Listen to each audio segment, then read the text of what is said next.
You okay? Don't worry. I'll take you to the hospital. That day, I was walking along cherry blossoms when I found a battered woman collapsed in the still chilly spring park, resting in the hospital after receiving an IV. She looked so beautiful that I couldn't help but wonder how she ended up in this condition. She's wearing a ring, so she must be married, right? When I asked her about the situation after she regained consciousness, it seemed like she had been through a series of painful events. And then, 15 days after I helped her, for some reason, the CEO of a famous entrepreneurial company, well known in the media and magazines, came to my house. I'd like to offer you a $300 million job. What? My name is John. I'm just your average office worker. But when it comes to sales performance, I'm faster to count from the bottom among my peers. Maybe that's why they always say, you must have a lot of free time, and I often get assigned miscellaneous tasks by my colleagues. You might think I'm being treated poorly at work, but that's not the case at all. I don't mind doing miscellaneous tasks at all. In fact, for someone like me who doesn't have great sales numbers, I think it's the perfect job. Just like my coworkers say, I'm not putting myself down or anything. Objectively speaking, it's normal to think that way when looking at the company as a whole. Miscellaneous work is also an important part of the job, and if someone doesn't do it, operations will quickly grind to a halt. If my high-performing colleagues were to do miscellaneous work and the company's overall profits were to drop, it's better for me to take the initiative and support everyone. That being said, since I'm in a sales position, I do occasionally get the chance to do sales work. When that happens, I put my heart and soul into the job and try to sell our company's products to our clients. But my boss always says to me, "You're too nice. You need to emphasize the appeal of the product more." What he really means is, no matter what the product is, exaggerate the parts that are profitable for the client. When I was struggling with my own poor performance for a while, I asked my colleagues who were in the top tier of sales, and they said the same thing. Apparently, I'm too honest. When I'm selling a product to a client, I tell them exactly how it is. If there are a lot of good things about it, of course I'll tell them about the good parts, but if there are more disadvantages than advantages for the client, I'll honestly tell them everything. That seems to be the reason for my post-sales performance.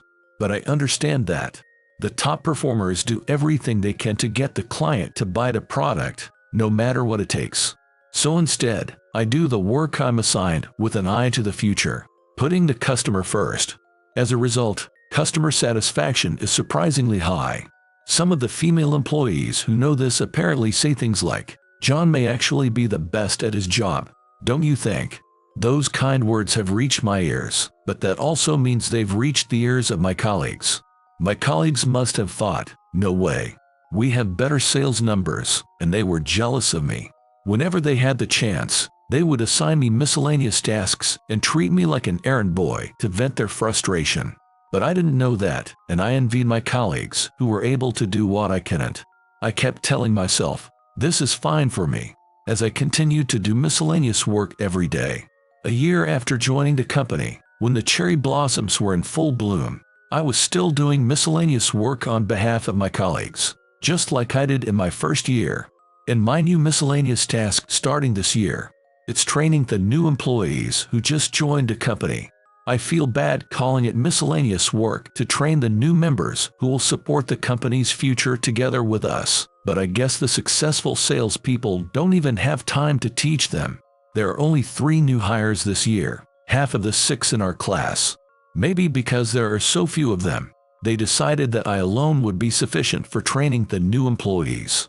I may have post-sales numbers, but there's one person who's worse than me. Wouldn't it be more efficient for the new hires to learn from 2 people? Still, my boss singled me out by name. Of course, being chosen by my boss makes me happy, like my abilities are being recognized. But I was a little disappointed that it wasn't a sales job. Despite my complex feelings, I took on the task of training the new hires by myself. Even though they had only been with the company for a short time, perhaps because there were so few of them, the new hires had already become close with each other. Seeing how well they got along made me feel happy, as if it were happening to me. Watching them, I put even more effort into training the new employees. Sometimes I would get too carried away and say harsh things, and I would worry that they might dislike me for it. But instead of disliking me, they seemed to understand my intentions. John can be strict, but there's love in that strictness, so we want to work hard for his sake. We want to respond to his efforts more, don't we? When I heard from the office staff that they were talking like that when I wasn't around, I felt both relieved and happy. Tears welled up in my eyes, along with an indescribable emotion, as I watched my juniors trying their best to respond to my efforts. Feeling grateful for the opportunity my boss had given me and for my good fortune, I continued to do my miscellaneous work that day. Hey, John, you know how the senior employees were talking about having a cherry blossom viewing next week. Can I leave checking the place ahead to you? One day, out of the blue, one of my coworkers asked me that. He had the most outstanding sales performance among our peers and was looked upon with envy by those around him as a rising star. Even I felt proud to be of use to him when he assigned me miscellaneous tasks. I guess that's what they call charisma. And he asked me to do this. There's no way I could refuse. Yeah, sure. It's the same place as last year, right? Yeah, sorry for always asking you to do this kind of stuff, even though we're in the same class. It's okay, don't worry about it. I'm doing it because I want to. When I said that, he gave me a puzzled look, then said thank you and walked away. A few minutes later, the other 4 coworkers came over. Oh, it's John. Thanks for doing the grunt work today, too. The one who said that had the second best sales performance among our peers. The 3 people around him were giggling at his words. Morning. You're energetic as always. Well, yeah. By the way, I heard he asked you to push the place for the cherry blossom viewing, right? Yeah. He's pretty mean, isn't he? Of all people, he asked you to do it. It's like saying you're in charge of miscellaneous tasks even though you're in sales, isn't it? I was a bit irked by his overly straightforward sarcasm.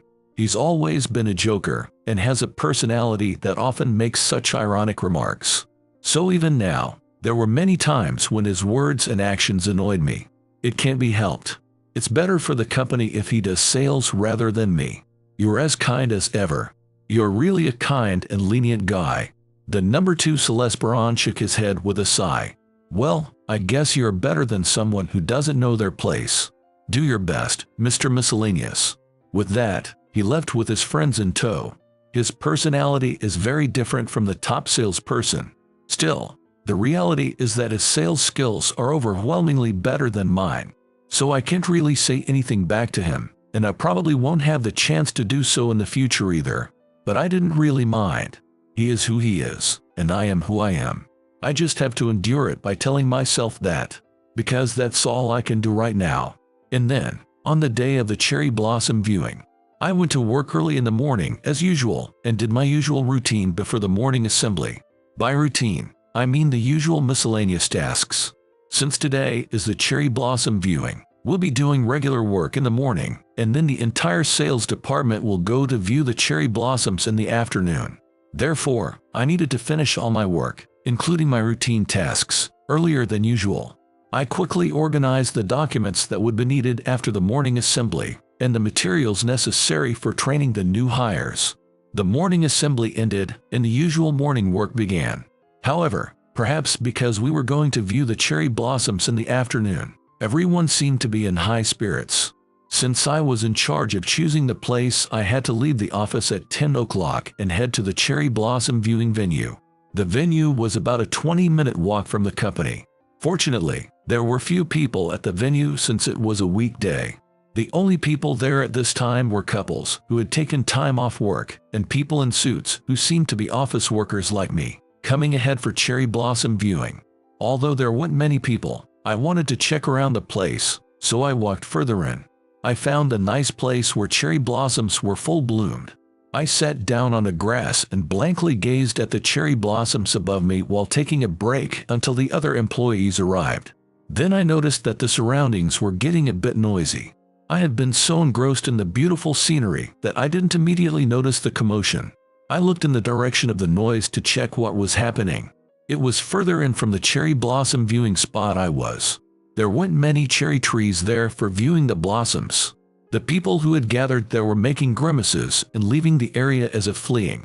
When there was no one left in the surrounding area, there was a single bench there, and someone seemed to be sitting on it.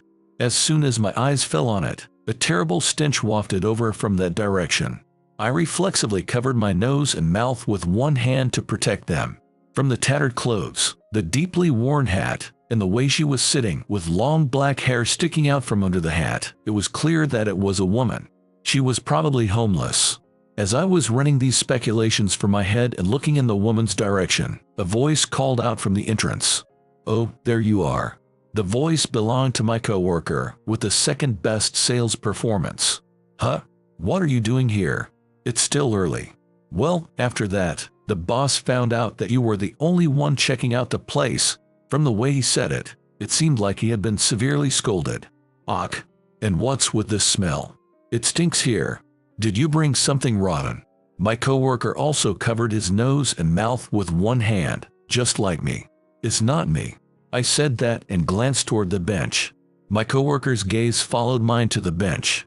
The woman who had been sitting there earlier was now lying down on the bench as if she had collapsed. Rather than just lying down, she looked like she had lost consciousness, slumped over. "Who's that?" "A homeless person." It seemed I was the only one who had noticed her abnormal state. "I'm going to go check on her." Saying that, I headed toward the woman. As I approached her, the stench grew stronger. However, once I got within a certain distance, I got used to the stench and a different smell came through. It wasn't an unpleasant smell. It was probably the inherent feminine scent that she originally had. Strangely, it didn't feel unpleasant. Are you okay?" I crouched down near the bench and closely observed her condition. Her face was covered by her hair, so I couldn't see it clearly. However, the skin visible through the gaps in her hair was eerily pale, and her breathing was shallower than normal. Of course, she didn't seem to notice my voice, and there was no response. I grabbed her exposed shoulder and shook it while calling out to her again, and she responded with a small groan. It seemed she was in a more critical condition than I had thought. I turned around for a moment and looked towards the cherry blossom viewing spot where my coworker was. There, I saw the coworker who had arrived first and another coworker standing there looking bothered. I checked my watch and confirmed that there was still some time before the cherry blossom viewing would start. Then, I put her on my back and headed straight to my coworkers to explain the situation. As I approached, the coworker who had arrived later also noticed the stench and covered his mouth with his hand. "Hey, what are you doing? I'm going to take this person to the hospital for a bit, so please stay here and wait for other people." "That's fine, but will you make it in time?" "It's okay. The hospital is right there, and I'll take a taxi." "Well then, thanks. Do what you want." As I left the area, I heard them say in a voice that was barely audible, "How can he even talk to that homeless person? And that's so typical of him," mocking me a little. I'm sorry. Perhaps she heard their sarcasm, but this was the first time she spoke. From her voice, it was clear that she was very weak. "Don't worry about it. My coworkers are always like that.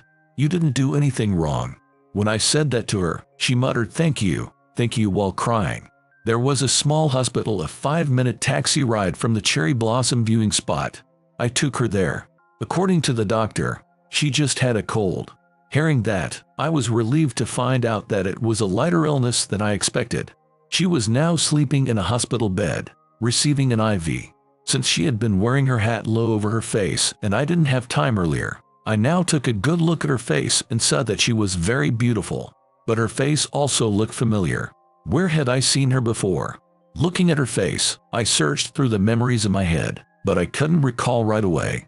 As I was doing this, she started moaning again. Even though it was just a cold, she seemed to have a high fever and had been moaning regularly for a while. Seeing her like this, I couldn't just leave her and go home. I called my boss and told him that I wouldn't be able to join the cherry blossom viewing on short notice because I was taking care of a sick person.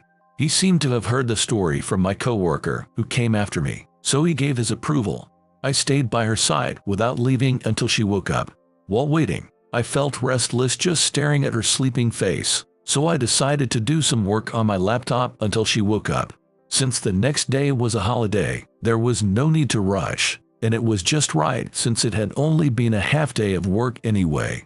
At first, I would look at her with concern every time she moaned. But as time passed, she seemed to be getting better. As the sun set, the frequency of her painful moans decreased.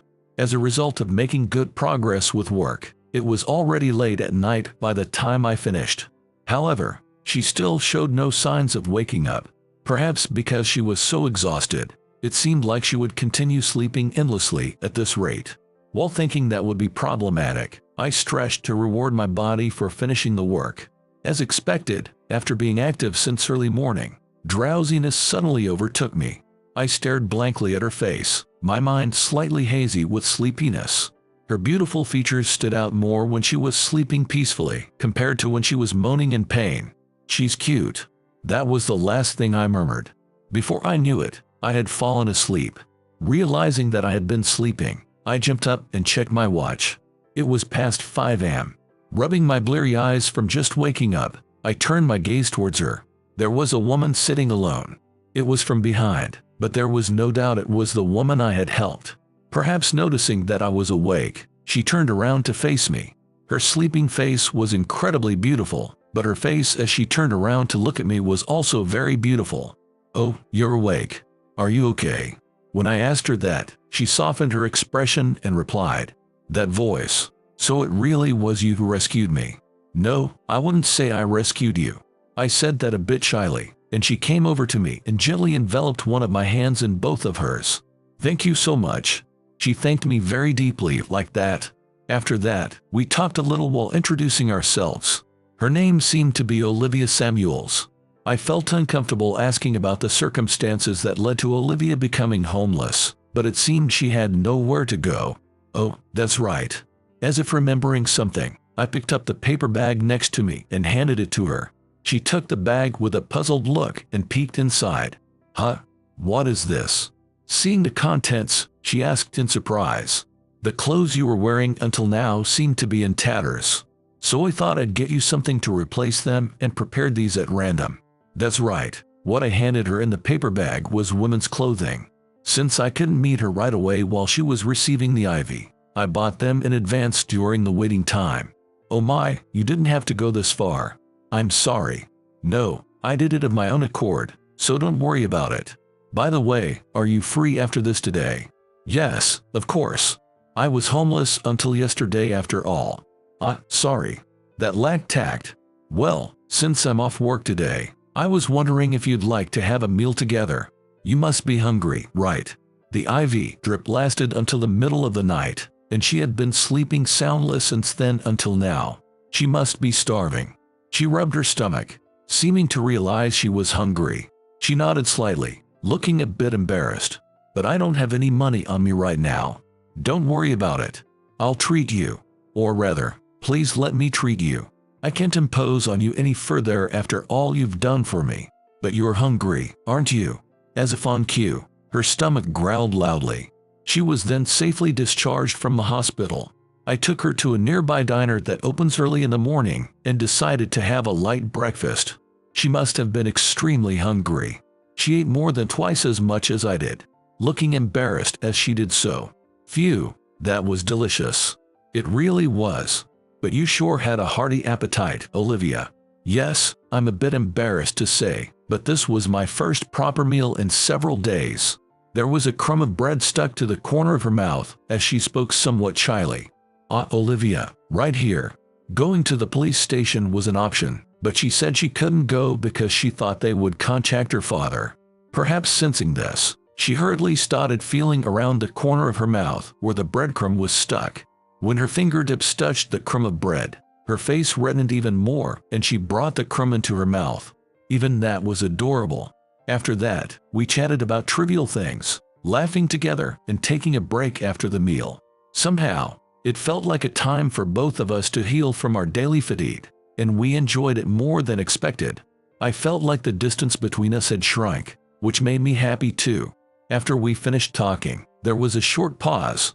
Savoring the afterglow of our conversation, I sipped my coffee. This is my first time having such a fun conversation with a man. Hearing those words made me even happier, knowing she felt the same way I did. Contrary to that feeling, I felt a slight unease at her choice of words. A man, you say? Yes, actually, I was once abandoned by my husband. Her face showed a smile that seemed to have already gotten over it, but she probably still had some lingering feelings. From her expression, I also sensed a bit of loneliness. I'm sorry for suddenly bringing up such a story. No, it's totally fine. Rather, if it's okay with you, Olivia, please tell me more. Oh, but only if you want to talk about it. I'd like to know more about you. When I said that, she started talking with a slightly embarrassed look. Before I became homeless, I was married and living as a normal housewife. Although we didn't have children, my husband and I had built a happy home together. At least I thought we had. As she continued talking, her expression gradually grew cloudy. One time, he suddenly said to me that he wanted to break up because he had found someone he loved. Since I hadn't sensed any signs of him being with another woman until then, I was really surprised when he brought it up so abruptly. I guess I just wasn't attractive enough. No way, you are so beautiful. So then, how did you end up homeless? After separating from my ex-husband, I went back to my parents' home. I had lost my mother to illness a few years ago, so it was just me and my father at home. Perhaps because of the series of painful events, her expression was more clouded than before, and she looked like she was about to cry. I'm sorry. Even bringing up your mother. If it's really painful, you don't have to. Don't force yourself. No. With my mother, it was inevitable, and it was quite a while ago. Then why do you have such a sad expression? Actually, my father is a strictly disciplined person, like something out of a picture. Olivia's father, who was strict and a workaholic to the core, took his divorced daughter back into the family home. From an outsider's perspective, it would be natural to accept a daughter whose marriage had failed. Moreover, you'd think he would offer some comforting words to such a daughter, but apparently, her father wasn't like that. Even when I came back, he didn't say anything and seemed indifferent. He would wake up in the morning, go to work, and come home. He continued the same life as usual even after I returned, and I really think he couldn't care less about me. He was the same way when my mother was still alive, so I guess my father is only interested in his work. He may think of his family as nothing more than housemates. She said that and hung her head sadly. Olivia's father was such a workaholic that even when her mother was suffering from illness, he was always working and rarely came to visit her in the hospital. Even when her mother was on the verge of death, he prioritized work and didn't even come to be with her in her final moments. Even now, when I think back on it, I strongly feel that I wanted him to at least be there for my mother's last moments. Well, I guess he really has no interest in us. In fact, he didn't even say be stronger to his daughter who had come back home. I wonder why my mother married my father. Her voice quivered slightly as she said that. It was as if she was saying, I wish he had at least scolded me. When I saw my father, who hadn't changed at all even after I came back, I made up my mind.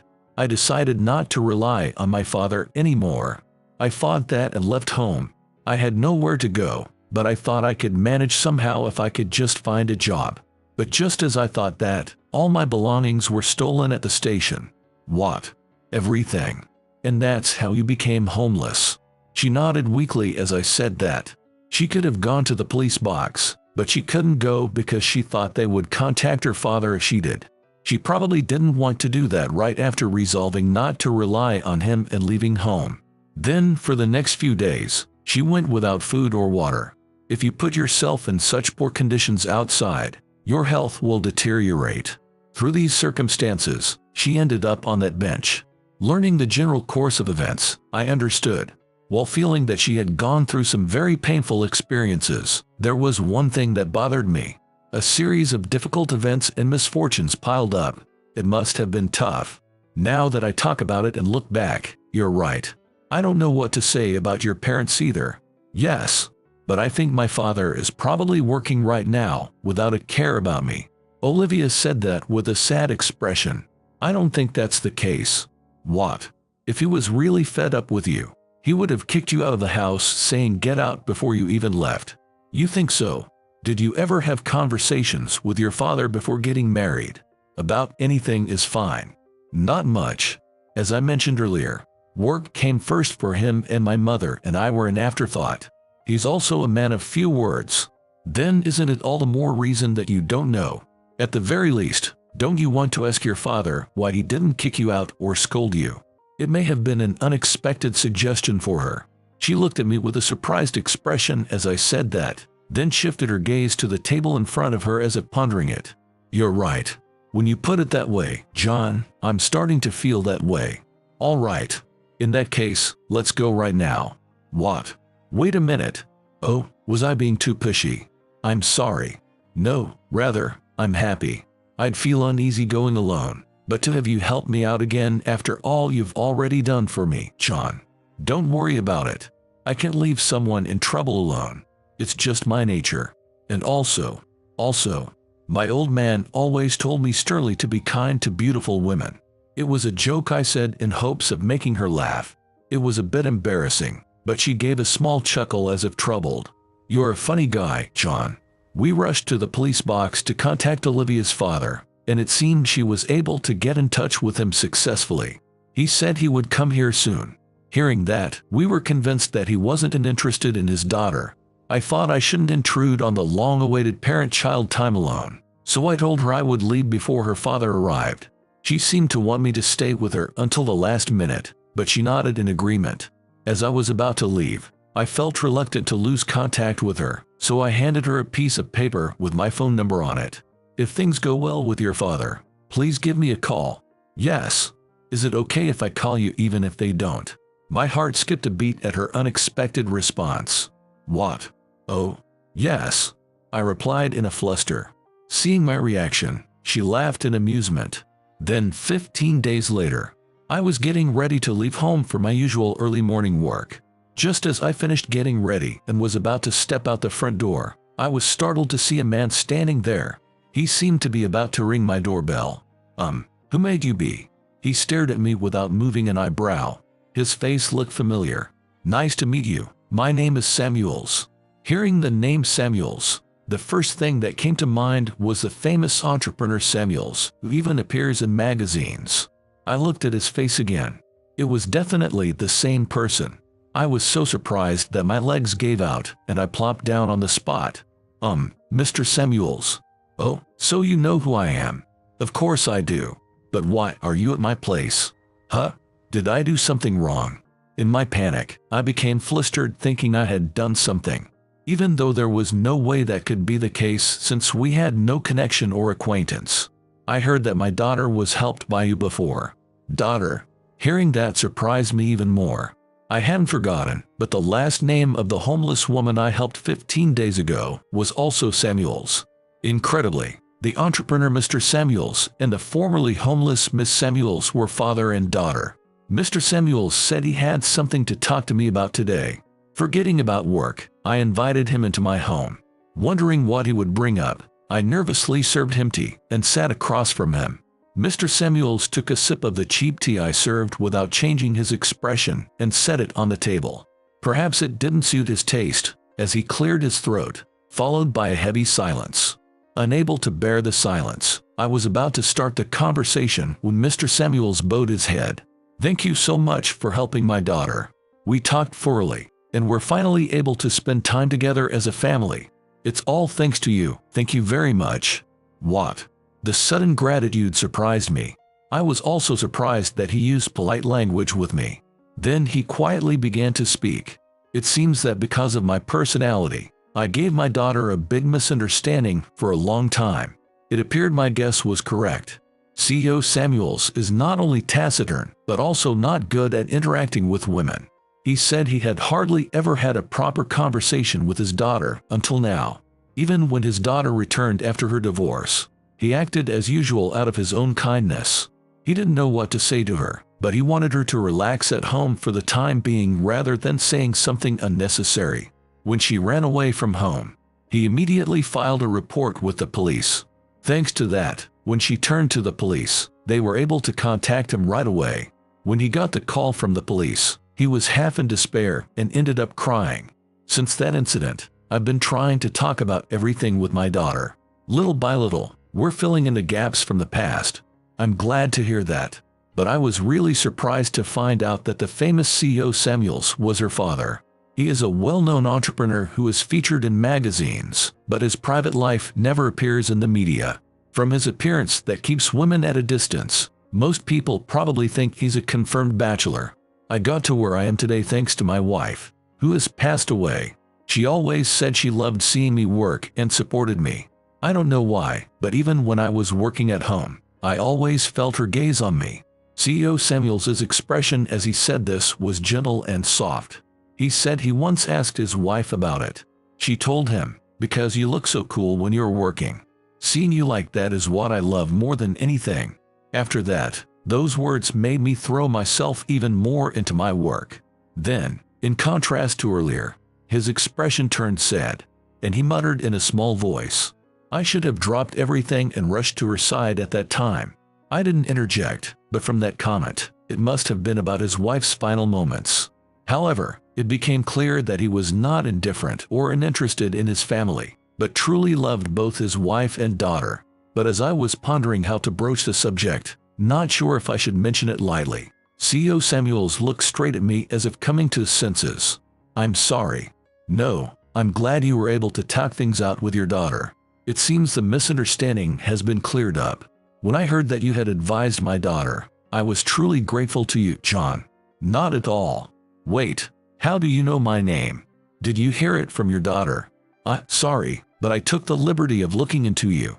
What kind of person you are, what company you work for, what your work ethic is like, and if you're a suitable match for my daughter." I couldn't help but be flustered by that last comment. "What are you saying?" However, CEO Samuels brushed it off as if it were natural and took out a printed sheet from the bag he had brought. "That's how I learned what a talented individual you are. You may not have any notable achievements, but if given the opportunity, you can fully demonstrate your abilities. And that's part of why I'm here today with a proposal." The printout entrepreneur Mr. Samuels showed me outlined a new project. It was a collaboration project with an app that's currently at the height of popularity. The content involved overseeing the production of all merchandise as part of it, a very large project involving amounts in $1 billion. Why me? Is this meant to be a thank you? No way, you can't do that. For work, you need someone who's really good at sales and that sort of thing. Besides, our company can handle such a big project. Someone like me shouldn't be involved in this. John, you underestimate yourself too much. It may be partly due to your environment, but you need to realize that you have more talent for sales than anyone else in that department. Even if you say that. And my daughter said, I ended up talking about all sorts of things with him even though we just met. It's kind of strange. I feel like he would accept everything about me. And on top of that, my daughter was convinced by some words you said and came back to me. Your kindness is a talent. That talent will surely produce results in business. No, that's not. I'm begging you. This is something I can only ask of you. I think people might misunderstand and think there are personal feelings involved in how this came about, but that's not the case at all. This is the result of a calm assessment. Please, lead this project to success with your own hands. The person in front of me was no longer Mr. Samuels as a father, but Mr. Samuels as an entrepreneur. His eyes brimming with passion made me feel respect for him beyond his coolness as a working adult.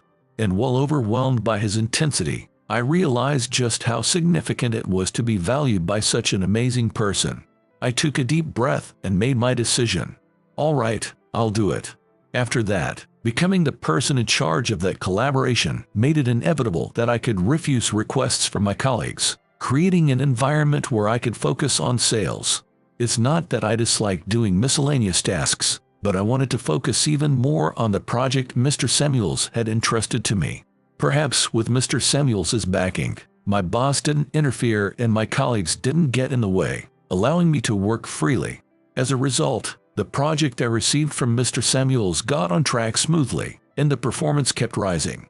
Now that I have time for other sales as well, my results are rapidly improving. Thanks to that, my sales performance within the department is currently by far the best. My boss seemed to recognize my abilities and judged that he could no longer assign me miscellaneous tasks going forward. The brunt of that is falling on those with currently low sales performance. However, while I was doing it alone, they had no choice but to share the work. The boss is constantly berating them, saying, "Can't you guys even do this? This is the result of leaving too much to John alone. From there, my colleagues gradually acknowledged my abilities as well, and their attitudes changed. You've been amazing lately. What the heck? I thought you were always on miscellaneous duty. You're surprisingly capable. Treat me to a meal sometime. Hey, what are you saying? It just means John always did our miscellaneous work for us, but he actually had the skills from the start, right? Who knows? But thanks. And my private life has also completely changed. After parting ways at the police box, Olivia and I hadn't really talked for various reasons, but now we frequently keep in touch. Eventually, we started going out for meals and outings together, and we confirmed our feelings for each other. And with her father's approval, we started dating with the intention of getting married. I'm divorced, a woman who was abandoned.